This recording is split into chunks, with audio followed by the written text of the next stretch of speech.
Reka nsubire ndaguhe ikaze nshuti munywanyi wacu ndaguhe mwiriwe canke mwaramutse bivanye naho muherereye kuri mwe mwese mumviriza amakuru n'ibiganiro dutambutsa kuri imbonesha kure yacu ari nayo yanyu ya Burundi News TV. Ndabahaye ikaze kuri mwe mwese mumviriza aya makuru yacu. Ndabwira ukuri aka kanya makuru akomeye cane eje kudushikira na makuru ava mu bihugu bibanyi bitandukanye nyuma yuko igihugu cacu ciza c'u Burundi coba kigiye kwisanga mu ntambara iteye ubwoba iriko iraduhuza n'umuhari wa M23 nyuma y'amakuru akomeye cane dukura muri ico gihugu n'ayandi masoko yacu avurwa ngaha ava muri Etat Major mu nama yaraye ikozwe ku masaha y'ijoro. Aka kanya rero amakuru akomeye cyane yeje kudushikira turibuze kuyagaruka ko mu gihugu kibanyi c'u Rwanda n'igihugu kibanyi ca Republika iharanira intwaro rusangi ya Kongo. Muze kunyemerera rero aya makuru akomeye cyane tuze kuyagaruka ko mu buryo bw'idonido. Turaza rero kubashikiriza nyuma yuko hari amakuru akomeye cyane yuko umuvugizi wa Kongo ajeje gushikiriza nyuma yuko hari n'ibindi bikomeye cyane bijeje gushika ngaha mu gihugu cacu ciza c'u Burundi arivyo nyene vyo babigiye kudukwegera akarambaraye. Munyemerere tuze kuyagaruka ko mu buryo bw'idonido. Reka nsubire ndaguhe ikaze nshuti munywanyi wacu kuri wumviriza amakuru yacu herereye irya nino ku migabane y'amakungu ya kure, abatwumviriza muherereye irya nino mu karere k'ibiyaga binini, eka namwe mwese mumviriza amakuru yacu muherereye ngaha mu gihugu cacu c'u Burundi mu makomine agiye atandukanye mu bisata bitandukanye vy'igihugu. Turabaye ikaze muri aya makuru akomeye cyane adushikiye aka kanya. Ndababwira ukuri reka rero nsubire ndagukengurukire cyane nshuti munywanyi wacu kuri wowe wahejeje gupyonda ijambo sabone kuba tarabikora akaniko karyo gusoma no kumusi iyi video urabanditse ijambo sabone pyonde ko uracurabona rakazujya no nyene pyonde ko hama tuje turabana amakuru y'ibiganda dutambutsa kuri Burundi News TV. Ndabibutse yuko aya amakuru avurwa mu bisata bitandukanye igisata ca politique umutekano n'agateka zena muntu mukayatorizwa n'umugwa wamenyesha amakuru umuhinga akorera ngaha mu gihugu c'u Burundi n'abandi bakorera irya nino mu karere k'ibiyaga binini. Gushika ubu rero ingingo nkuru turazifatira ku makuru akomeye cyane yejeje kudushikira. Nyene cubahiro General Major Evariste Ndayishimiye afashe ingingo ikomeye cyane yo kurungika abandi basirikare muri Republika Iharanira Intwaro Rusangi ya Kongo kugira ngo bacungerere igisagara ca Goma. Ni nyuma yuko amakuru akomeye cyane ava muri ico gihugu nyene yemeza yuko umuhari wa M23 yejeje gufata ingingo ikomeye cyane umwanya ku mwanya urashobora gufata ico gisagara. Umujyi wa Goma urashobora kuba uhuye n'akaga gakomeye cyane nyuma yuko amabarabara awushikamwo amesha yoba yugawe n'umuhari wa M23. Amasoko yacu ava muri ico gihugu akaba yemeza ayo makuru na cane bivanye nuko bamwe mu basoda b'u Burundi barungitswe kuri operation ari bo nyene bariko baratungikira amakuru rero akomeye cyane yeje kudushikira. Ivyo byose turaza kwigaruka ko mu buryo bw'idonido bikaba mu nyuma zuko umwanya ku mwanya igihugu kibanye c'u Rwanda naco nyene kirashobora kuba gitanguye gutana mu mitwe n'ico gihugu co muri Republika Iharanira Intwaro Rusangi ya Kongo. Bikavurwa yuko rero igihugu ca Kongo coba gihejeje gutanguza nanone ibijanye n'ubushotoranyi bivanye nuko biriko biratangazwa n'igihugu kibanye c'u Rwanda. Ni nyuma yuko Felix Antoine Tshisekedi ajeje imisi itari mikeyi yibonekeza mu majambo akomeye cyane y'ubushotoranyi kuri nyene cubahiro umukuru w'igihugu kibanye c'u Rwanda. Amakuru rero akomeye cyane ava muri ivyo bihugu vyompi na makuru ateye ubwoba ari navyo nyene tugera tuze kugaruka ko muri aya makuru akomeye cyane. Nayo Perezida wa M23 wenyene akemanga kandi yagereza umukuru w'igihugu cacu ciza c'u Burundi nyene cubahiro General Major Evariste Ndayishimiye yuko wenyene yoba ari umubeshi nyuma yuko bari bagiranye ibiganiro, ariko nyene cubahiro General Major Evariste Ndayishimiye agacara atangura ubugambanyi hagati yiwe na Felix Antoine Tshisekedi. Ibi rero biriko birashika bikaba mu nyuma zuko mukuru w'igisodanga mu gihugu cacu ciza c'u Burundi adashigikiye iyi ngingo iriko irakorwa na nyene cubahiro General Major Evariste Ndayishimiye wenyene akaba avuga yuko ivyo umwari wa M23 uriko urakora ivyose vyoba iri mukuri nyuma yuko nyene cubahiro Neva wenyene gushika ubu ngubu adashimangira yuko M23 ikwiye kugwanira muri Republika Iharanira Intwaro Rusangi ya Kongo. Akaba yarahiriye rero akarengwa yuko arafashanya na Felix Antoine Tshisekedi kugira ngo barandure uwo murwi wa M23. Amasoko yacu rero akemeza yuko gushika ubu ngubu igihugu kibanye c'u Rwanda naco nyene co bagejeje kwitegura intambara. Amakuru rero ava muri ico gihugu aremeza yuko kurubibe nanone ruhuza igihugu ca Kongo n'u Rwanda gushika ubu ngubu wahejeje kuba hibonekeza imyiteguro kuri izo mpande zombi nyuma yuko rero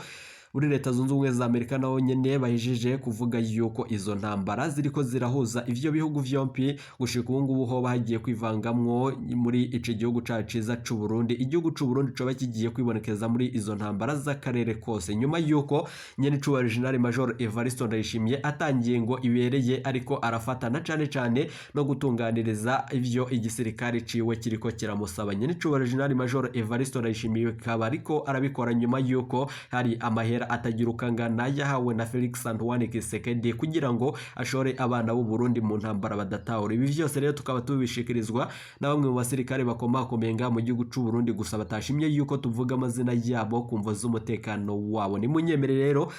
mbere yuko dutangurira ku makuru akomeye cyane ajeje kudushikira ngaha mu gihugu cacu Burundi, bikaba mu nyuma zuko turi buze kubashikiriza ijambo rikomeye cyane Muyoyi Patrick avugira leta ya Kongo ajeje gushikiriza kuri uyu mari wa M23. Ni nyuma yuko yemanza ashigikiye igisirikare c'u Burundi na cyane bivanye n'abasirikare b'u Burundi barungitswe Kinshasa kugira ngo nanone bakurikirane amagara ya Felix Antoine Tshisekedi muri ibi bihe bitoroshe vy'amatora. Amakuru rero akomeye cyane ajeje kudushikira turaza no kuyabandaniriza ku gihugu kibanye c'u Rwanda nyuma y'amakuru akomeye cyane duhejeje kuronka muri ico gihugu. Hari n'ayandi makuru akomeye cyane ariko arakwiragizwa ngaha mu gihugu ciza c'u Burundi nyuma yuko General Prime Niyongabo nyene ajeje gutana mu mitwe n'umukuru w'igihugu cacu c'u Burundi nyene cubahiro muvyeyi wacu Evariste Ndayishimiye. Munyemere rero mbere yuko tubashitsa ko ayo makuru akomeye cyane, munyemere amakuru yacu tuyatangurire ku makuru avurwa ngaha mu gihugu c'u Burundi, mu nyuma turaza kugaruka kuri ayo tubabwiye mu finyofunyo. Abari bagiye gukora ikibazo c'igipolisi 13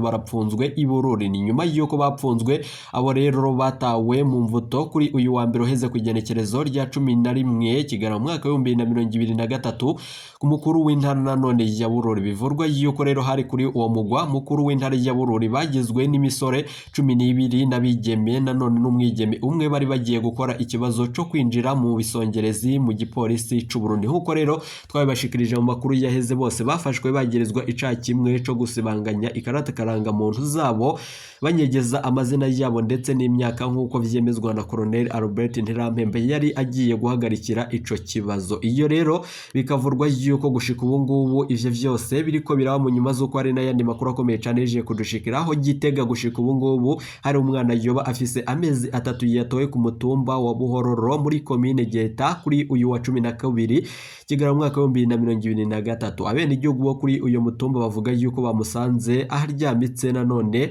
mu nzu iriko irubakwa, bamaze kumutora barondeje umuvyeyi wiwe barabura, niko rero guhamagara abajejwe intwaro. Inyuma y'amatoza bumvise ko uwo mwana uwo mutayoba ari uwo muri commune Makebuko. Ni nyuma yuko rero Micheline Ninaza arongoye commune Giheta akaba yaciye amujana kugira ngo abonane na nyina wiwe amuvyara. Ayandi makuru rero akomeye cyane ariko aravugwa ngaha mu gihugu c'u Burundi Bujumbura, akajagari kibonekeza mu bijanye nuko ibiciro vy'ibitoro vyahejeje kwibonekeza yuko bibandanye bidoga. Ni nyuma yuko rero mu bituro vy'amabisi muri buno bukene bw'igitoro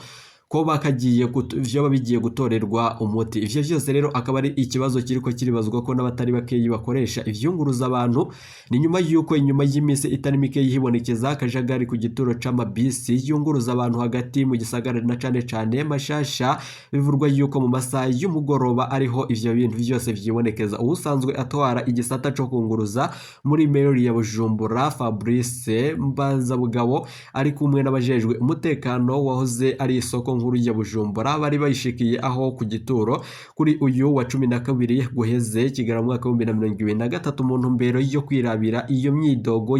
y'abiyunguruza, hanyuma barabe uko bohindura ivyo vyose biriko birakorwa, barabe ico hindurwa. Ni nyuma yuko nkuko yabishikirije muri ico kibanza nanone ngo yasavye ibibazo nyamukuru bihari yuko abunguruza abantu badashaka kuja kure, bose rero bagashaka kuja hafi nka Nyakabiga, Bwiza, Jave na Buyenzi kaba nanone, kandi abaja ahandi babuze ikibatahana. Ni nyuma yuko ikindi ngo abahengera bugorovye bagaca bashaka gupakira abaja babaha amafaranga menshi nka Busigo, Ruziba n'ahandi hatandukanye, abandi nabo bagaca bahagarara umwanya munini bakabura ikibatana. Nkuko rero yabandanije bivurwa yuko rero abishikiriza ngo guhera uno munsi bagomba ko bashira ko abajejwe umutekano bakwiye bafashanye n'abajejwe gutondeka abantu muri iyo parking inyuma yuko rero kugira ngo baze barerekana ayo mabisi yuko aho apakira ngo ntahave arundanya ku ruhande rumwe kandi ahandi babuze ingene bota. Ni nyuma yuko Fabrice Mbanzabugabo nanone rero aratera akamo na cane abashoferi bunguruza abantu bashaka kuza barikikamukiza ko bofasha abaja mu makaritsiye yose bagataha bose nyuma yuko aho kurindira ikibazo c'ibitoro kugira ngo gitorerwe inyishu. Ibi vyose rero biriko biraba mu gihugu c'u Burundi. Ndabibutse yuko ibijanye n'ibitoro vyari biri mu minwe y'umutambukanyi mukuru w'igihugu Angel Ndayishimiye Ndayubaha. Akamo rero kariko karaterwa n'abene igihugu bo mu bisata bitandukanye bakemeza yuko gushika ubu ngubu ubutegetsi bwa Gitega burimwo igipfungu cishi cyane. Bamwe rero bakamenyesha yuko imvo ziriko zirabituma ari leta mbi n'ibindi bitandukanye kuko ibintu bimenyerewe bivanye nuko no mu bindi bihugu bibanye bitandukanye ibi vyose vy'ibiciro vy'ibitoro bitariko biribonekeza nkuko biriko biradushikira ngaha mu gihugu c'u Burundi. Reka rero tubandaniriza amakuru yacu akomeye cyane uko twebabwiye mu funyo tubandanirize ku ijambo rikomeye cyane umuvugizi wa leta ya Kongo Patrick Muyaya nanone arakurira inkoni ku gishitsi ko batozoganira n'umuhari wa M23 canke bembere ko abarwanyi b'uyo muhari binjizwa nanone mu gisirikare ca leta kuko batipfuza gusubira gukora amakosa nk'ayakozwe mu bihe vya kahise. Aho rero hakorwa ivyo kuvanga ibitavangika nyuma yuko basanze hinjijwe mu nzego z'umutekano abantu batari babikwiriye. Abo rero bigaca vyumvikana yuko aribo nyene ngo baba barahemukiye igisirikare ca Kongo kigatuma rero kitagira inguvu. Gushika ubu rero Patrick Muyaya avugira leta ya Kongo agira ati ntidushobora kuganira kuko niyo twoganira bizoba bisigwe yuko bahawe ivyo basaba. Ntidushobora rero kumvikana na gato n'umuhari w'iterabwoba kubera yuko ibibazo vyose duhura navyo ku rugamba biterwa nuko dufisemwo abahemu. Abo rero bahemu baturuka hehe niko yabajije Patrick Muyaya. Nanone abandanya yonge agira ati nuko mu bihe vyaheze twagiye tuvanga nanone ingabo za leta n'imihari yahora irwana hivanzwemo rero n'abatari bakwiye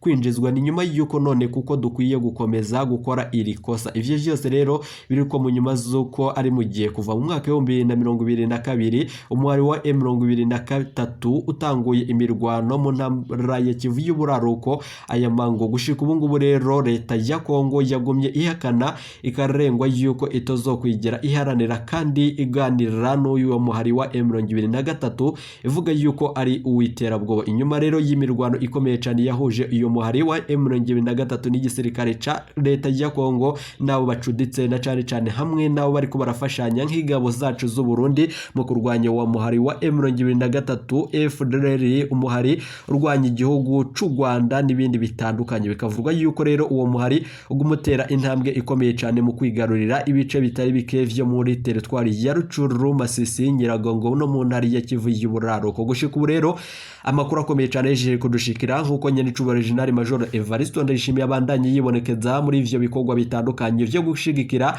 leta ya Kongo kugira ngo ikure ko uwo mwari wa M23 ku gataka ka Kongo. Ni nyuma yuko rero iyo mwari perezida wawo nawe nyene yagerezanye n'icubaro General Major Evariste Ndayishimiye kuba yarabaye umuhemu nyuma yuko baheza bagirana ikiganiro cemeza yuko nyene icubaro General Major Evariste Ndayishimiye yarategerezwa kuja hagati y'uwo muhari na leta ya Kongo kugira ngo bagarukane amahoro. Ariko nyene icubaro General Major Evariste Ndayishimiye yaciye afata ingingo ikomeye cyane yo kuja ku ruhande rwa leta ya Kongo bakarwanya umuhari wa M23. Ivyo vyose rero bica bigaragaza bwa bujanja n'ubuswahili bwa nyene c'ubure General Major Evariste Ndayishimiye kandi ibi vyose ntibikwiye na cane umukuru w'igihugu arakwiye kuba akarorero kuko aba arongoye bamurabiye ko birashobora kuba vyotuma nawe nyene bakoresha ubu bujanja n'ubuswahili nkuko wewe nyene yahora abishikiriza. Gushika ubu rero amakuru akomeye cane yeje kudushikira biravurwa yuko gushika ubu ngubu ingingo ikomeye cane iriko irafatwa na nyene c'ubure General Major Evariste Ndayishimiye dashigikiwe n'umukuru w'iryo sadanga mu gihugu cacu ciza c'u Burundi Burundi General Prime Niyongabo nyuma yuko Felix Antoine Tshisekedi asavye yuko nyene icubahiro mukuru w'igihugu c'u Burundi yomufasha kugira ngo arungike abandi basirikari mu mbisho nyuma yuko nabandi bariko bararungikwa yo leta y'u Burundi gushika ngubu itariko irabemera ariko abasirikari b'u Burundi barungitswe muri Republika Iharanira Intwaro Rusangi ya Kongo bariko baratabaza basaba yuko twoshira ingene babayemwo muri ico gihugu nyuma yuko bamwe bariko barakubagurwa na cane abari mu bwoko bw'abatutsi nkuko ayo makuru yacu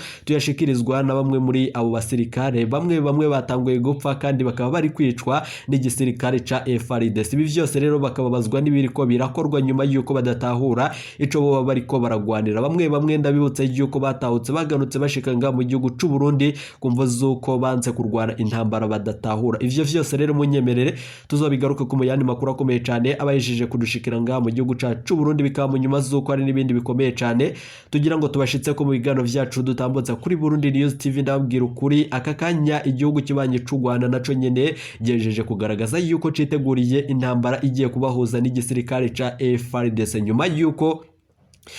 gushika ubungubu ku rubibe ruhuza ivyo bihugu vyompi biravurwa yuko gushika ubungubu abasirikare sinzi ku mpande zompi ari nyene biteguriye gutana mu mitwe na cane ko umwanya ku mwanya n'abasirikare bacu b'u Burundi wabahejije kurungikwa mu bisata bitandukanye na cane ku rubibe ruhuza igihugu cacu n'igihugu kibanye c'u Rwanda amasoko yacu rero akameza yuko ibi vyose biriko birakorwa na nyene cubahiro General Major Evariste Ndayishimiye kandi adashigikiwe na cane n'igisoda c'u Burundi intambara rero irashobora gutangura umwanya ku mwanya nyuma yuko igihugu cacu Burundi kiribonekeza muri ibi bikorwa kandi igisirikare cacu kitariko kiratahura imvo zavyo n'ibindi bitandukanye ndabibutse yuko General Prime Niyongabo wenyene mu majambo yiwe yama avuga ibintu bikomeye cyane avuga yuko umukuru w'igihugu nyene cubahiro General Major Evariste Ndayishimiye agiye kwibonekeza muri ibi bikorwa bitandukanye kandi bizashobora kumukwegera akarambaraye ndabibutse yuko gushika ubungubu ingabo z'u Burundi gushika ubungubu ziriko ziratotezwa na cane ko ziriko zirahura n'amabi zakorewe n'umukuru w'igihugu nyene cubahiro General Major Evariste Ndayishimiye nyuma yuko zarugitswe muri Republika Iharanira Intwaro Rusangi ya Kongo mu ntambara zidatahura nyuma rero izagumutse zigashika nga mu gihugu c'u Burundi zaciye zitabwa mu mvoto gushika ubungubu aho zipfunzwe atagahuzo zifise gushika ubu rero amakuru akomeye cyane ava mu bihugu bitandukanye biravurwa yuko rero na leta y'u Buganda yo bayihejeje gushikiriza amajambo akomeye cyane umukuru w'igihugu cacu umuvyeyi wacu nyeri cubahiro General Major Evariste Ndayishimiye musaba yuko mu gihe atokitondera ibiriko birabera muri Republika Iharanira Intwaro Rusangi ya Kongo nawe nyene arashobora gusukwa ko umucanwa ibi vyose rero bikaba vyashikirijwe nyuma yuko hari amakuru ava mu gihugu kibanye c'u Buganda nyuma yuko bitomorwa na bamwe nyene bo muri ivyo biro vy'umukuru w'igihugu muri ico gihugu amasoko yacu rero mu biro vy'igihugu cacu aremeza yuko nyene cubahiro General Major Evariste Ndayishimiye abahanuzi biyo bagerageje kuba bo mushirako kandi bo mubwira ibijanye n'ibigiye gushikira igihugu c'u Burundi ariko yaciye yanka iyo ngingo nyene abandanya yuko we akorera Imana n'ibindi bitandukanye atozokwihanganira umare wa M23 ufata igisagara ca Goma bikavurwa yuko rero ku kibuga c'indege mpuzamakungu ca Goma gushika ubungu nyene cubahiro General Major Evariste Ndayishimiye yahejeje kwemerera Felix Antoine Tshisekedi kurungikayo abasirikare mu mpisho ni nyuma yuko rero ibi vyose biriko birakora mu mpisho babo basirikare b'u Burundi bariko baragandagurirwa muri Republika Iharanira Intwaro Rusangi ya Kongo gushika ubungu umusoda w'u Burundi atateka ariko arahabwa na cane bivanye nuko tubirungikirwa na mu basirikare bakomakomeye ndabibutse yuko gushika ubungubu ibi vyose biriko birakorwa mu gihe leta ya Kongo iriko irafashanya n'umuhari nanone ugwanya leta y'u Rwanda na cane witwa FDLR nyuma yuko rero leta ya Kongo iriko irafashanya n'uyo muhari bikavurwa yuko ari vyo nyene n'u Rwanda rwamaru wagereza rukagereza yuko leta ya Kongo ikorana n'uyo muhari nyene ugwanya igihugu c'u Rwanda ivyo vyose rero akaba ari bihejeje kuba birimwo nanone igipfungu cishi cane imvo rero zitandukanye zoba ziriko ziratumanye n'icubahiro General Major Evariste Ndayishimiye ariko aboneka muri ibi bikorwa nyuma yuko bibonekamwo igipfungu cishi cane munyemere rero ayo makuru tuze tubandanya tuze kuyabashikiriza mu bindi bigano n'amakuru dutambutsa kuri Burundi News TV tuze kugaruka tubashitsa ko ibijanye n'imigambi ikomeye cyane ugutangura kw'iyi ntambara igiye kuduhuza n'ibihugu bibanye bitandukanye coba igihugu c'u Rwanda canke igihugu c'u Bugande na Republika Iharanira Intwaro Rusangi ya Kongo ndabibutse yuko harimo ibihugu bitisukirwa mu ntambara nyuma yuko murazi ivyashikiye mu myaka yaheze. Umukuru w'igihugu nyenicubahiro General Major Evariste Ndayishimiye gushika ubu ntihari ribonekeza imvo yoba iriko iratuma yoba ariko nanone yibonekeza muri ibi vyose. Bamwe mu bahinga rero bakaba barahirira bakarengwa yuko ubutegetsi bwa nyenicubahiro General Major Evariste Ndayishimiye bwo bushitse aho umwasi ashaka. Ndabibutse yuko nyenicubahiro General Major Evariste Ndayishimiye ariko aragendana ingwara yiwe imumereye nabi. Nanone umwanya ku mwanya turashobora kumviriza yuko twoba tugira dutangure ikigandaro. Ibi vyose rero biriko biraba bikaba mu nyuma zuko igihugu kibanye c'u Rwanda ataco kirashikiriza kubiriko birakorwa na nyenicubahiro General Major Evariste Ndayishimiye, ariko turategereje turibuze kuvyumviriza mu yandi makuru yacu aza. Ntimuje kure ibiganiro vyacu nakagaruka, nizere ko aje gupyonda ijambo sabone. Ndabibutse yuko gushika ubu ngubu leta mvyeyi yoba igiye gusambukana cane barasaba yuko gushika ubu ngubu umugambwe uri ku butegetsi wa CNDD-FDD wotanga imihoho kuko ataco uriko urashikiriza ku bene gihugu, ahubwo ico igiye kubakwegera ari intambara ikomeye cane igiye kuduhuza n'umwari wa M23 wo muri Republika Iharanira Intwaro Rusange ya Kongo n'ibindi bihugu bibanye bitandukanye. Ntimuje kure ibiganiro vyacu nakagaruka, turaza kugaruka tubashitsa ko ayo makuru nandi twabateguriye. Iyi ni Burundi News TV.